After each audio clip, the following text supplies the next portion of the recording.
नमस्कार दोस्तों, सबसे पहले ये वीडियो देखिए।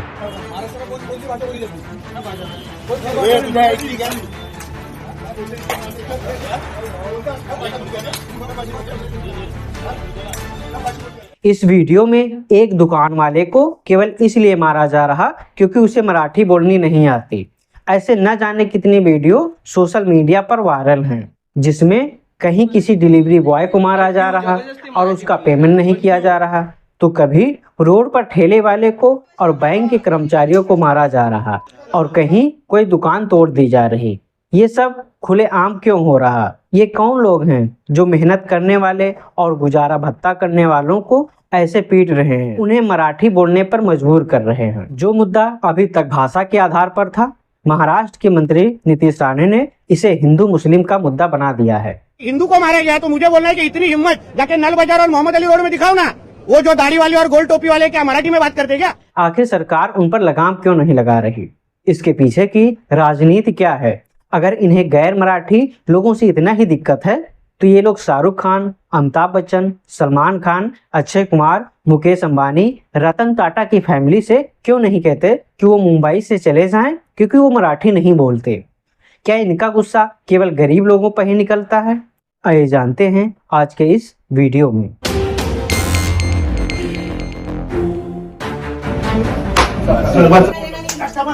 चैलेंज देता हूँ कि अगर तुम्हारे अंदर दम है तो मैं मराठी नहीं बोलता हूँ, महाराष्ट्र से निकाल के दिखाओ। डॉक्टर क्या मराठी में बात करता है क्या? आमिर खान क्या मराठी में गाता है क्या? उधर उसके मुंह से मराठी निकालने की हिम्मत नहीं है। ये गरीब हिंदू को क्यों मारने की हिम्मत कर रहे हो? बोलत नाही त्या राज्यांमध्ये, हिंदी बोलत असलेल्या राज्यांमधनं। मुंबई एक शहर जो भारत की आर्थिक राजधानी माना जाता है। इसे लोग सपनों का शहर कहते हैं। यहाँ हर भाषा, हर धर्म, हर राज्य के लोग आते हैं। कोई बिहार से आता है, कोई यूपी से आता है, तो कोई बंगाल से। सबके मकसद अलग अलग होते हैं। कोई यहाँ नौकरी करने आता है, तो कोई बिजनेस करने, कोई बॉलीवुड में एक्टिंग करने के लिए, तो कोई दूसरे काम करने के लिए। लेकिन अब इस शहर में भाषा के नाम पर हिंसा हो रही है। ना कोई पूछता है कि इंसान अच्छा है या बुरा, उसने कोई गलती की है या नहीं, बस ये देखा जाता है कि वो मराठी बोल रहा है कि नहीं। इसके बाद उसके खिलाफ हिंसा की जाती है, उसे मारा पीटा जाता है। मुंबई में एक महिला ने पिज्जा ऑर्डर किया, फिर जब रुपए देने की बात आई तो डिलीवरी बॉय को उसने बोला कि पहले मराठी में बोलो। उसको धमकाने लगी और पिज्जा के रुपए तक नहीं दिए। उन्हें उस डिलीवरी बॉय से दिक्कत है क्योंकि उसने हिंदी बोली, उसको मराठी नहीं आती, तो ये मराठी अस्मिता के खिलाफ हो गया। लेकिन उन्हें उस विदेशी इटालियन पिज्जे से कोई दिक्कत नहीं है। इनसे कोई ये नहीं पूछता कि ये क्यों मराठी भोजन नहीं करते, ये क्यों पिज्जा जैसे विदेशी डिश को खा रहे। उल्टा उस डिलीवरी बॉय को राज ठाकरे के लोगों ने अपने घर बुलाया, उससे जबरन माफी मांगने को बोला गया। इस दुकान वाले की दुकान में राज ठाकरे की पार्टी MNS के कार्यकर्ता आते हैं और पूछते हैं कि यहाँ कौन सी भाषा बोलते हो। जब वो मराठी नहीं बोल पाता तो उसको थप्पड़ मारने लगते हैं। ऐसे ही एक दिन SBI बैंक के एक कर्मचारी को केवल इसलिए पीटने लगे क्योंकि वो कस्टमर से मराठी में बात नहीं कर रहा था। इसके पीछे की राजनीति को समझते हैं। अब राज ठाकरे के साथ उद्धव ठाकरे भी आ गए हैं। अब इन दोनों ने हाथ मिला लिया है। इस वीडियो में दिख रहा है कि उद्धव ठाकरे के नेताओं ने एक दुकानदार को अपने ऑफिस में बुलाया, उनसे माफी मंगाई, पैर छुआया और थप्पड़ मारे। इनकी गलती बस इतनी थी कि उन्होंने इस व्यक्ति से मराठी में बात नहीं की जो उनके दुकान पर सामान लेने आया था। फिर उनके बीच लड़ाई हो गई थी। उन्होंने एक ठेले लगाने वाले मारवाड़ी परिवार को मराठी न बोलने की वजह से परेशान किया। वीडियो में ये लोग कह रहे थे कि मराठी नहीं आती है तो दुकान क्यों लगाए।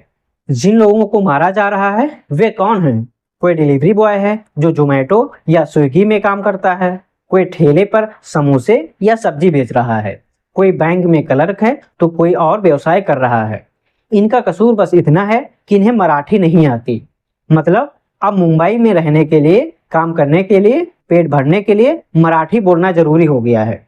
ये हरकत कोई महाराष्ट्र की आम जनता नहीं कर रही, बल्कि राज ठाकरे की पार्टी MNS के कार्यकर्ता और उद्धव ठाकरे ग्रुप के लोग कर रहे हैं। इन्हें बस ये गरीब और कमजोर लोग ही दिखते हैं। क्या महाराष्ट्र में मराठी ना बोलने वाले केवल यही गरीब और कमजोर लोग रहते हैं? ये लोग कभी शाहरुख खान से नहीं कहते कि तुम मराठी बोलो, नहीं तो वापस जाओ।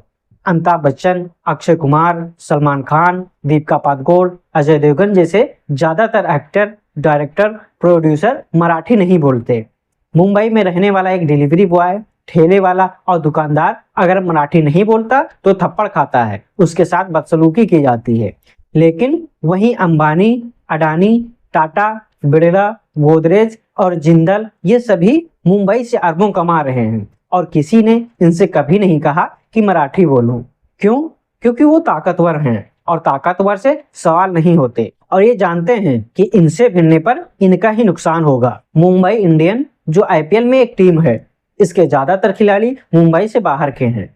क्या एमएनएस के कार्यकर्ता उनसे ये नहीं बोल सकते कि अगर तुम्हें मराठी नहीं आती तो मुंबई की तरफ से आईपीएल क्यों खेल रहे? ये लोग मुकेश अंबानी से नहीं पूछते कि वो क्यों गैर मराठी लोगों को अपने टीम में ले रहे। ये लोग बस उन लोगों को थप्पड़ मारते हैं, परेशान करते हैं जो समाज में सबसे नीचे है, गरीब है, कमजोर है। ऐसा नहीं है कि ये मराठी को बढ़ावा देने की कोशिश कर रहे हैं। असल में ये अपनी राजनीति चमकाना चाह रहे हैं। राज ठाकरे की पार्टी एक भी सीट नहीं जीत पाई है। लोकसभा, राज्यसभा, महाराष्ट्र की विधानसभा, विधान परिषद में वो एक सीट तक नहीं जीत पाए हैं। उनकी राजनीतिक हैसियत बिल्कुल जीरो है और वो बोल रहे कि मुंबई में रहना है तो मराठी बोलना पड़ेगा। इससे वो सोच रहे हैं कि मराठी भाषा को लेकर वो अपनी राजनीति चमका लेंगे। दूसरी तरफ उद्धव ठाकरे हैं जो पहले बीजेपी के साथ चुनाव लड़े, चुनाव बाद कांग्रेस से हाथ मिलाकर मुख्यमंत्री बने। अपनी पार्टी के विधायक तक संभाल नहीं पाए, इनकी पार्टी टूट गई। 2024 विधानसभा की बात करें तो अगर इन दोनों लोगों को मिला लिया जाए तो बस 11.5% वोट इनके पास है। महाराष्ट्र में मराठी बोलने वाले लोग लगभग 70% हैं। तो ये लोग सोच रहे हैं कि इन लोगों को अपनी तरफ करके वो कुछ बड़ा कर सकेंगे। ये दोनों लोग इस मुद्दे को लेकर एक साथ आ गए हैं। इन दोनों लोगों को लगता है कि मराठी के नाम पर उनकी राजनीति चमक जाएगी, इससे उनकी खोई हुई ताकत वापस मिल जाएगी। असल में इन्हें मराठी की चिंता नहीं, अपनी राजनीति की चिंता है, अपने राजनीतिक अस्तित्व बचाने की चिंता है। अगर ये सच में भाषा का प्रेम होता तो सबसे पहले ये आवाज स्कूलों, कॉलेजों और ऑफिसों में उठती। बॉलीवुड में मराठी को अनिवार्य भाषा बनाने की मांग होती।